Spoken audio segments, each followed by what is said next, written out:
Okay, hopefully you've already taken your notes off this PowerPoint right here, but let's go back and look at our rules.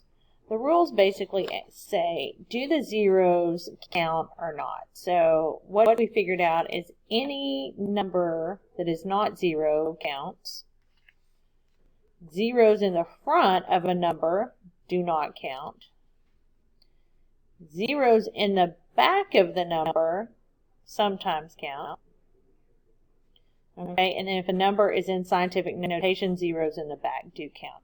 So if we were looking at the examples here, if there's a decimal, we're going to count left to right, starting at the first non-zero number. So there should be 6 here. But if there is no decimal, we're going to count right to left, and we don't start counting till the first non-zero number, so there are only 2 sig figs in that number. All right, here we've got a decimal, so we count this way. So we start counting at the 9, so all of these numbers count. 1, 2, 3, 4, 5, 6, 7. Okay, zeros in between 2 non-zero numbers count, so there's 4.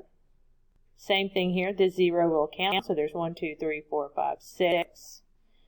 Do these zeros count or not? Well, there's a decimal, so I count left to right, but I don't start counting until here, so there are 4.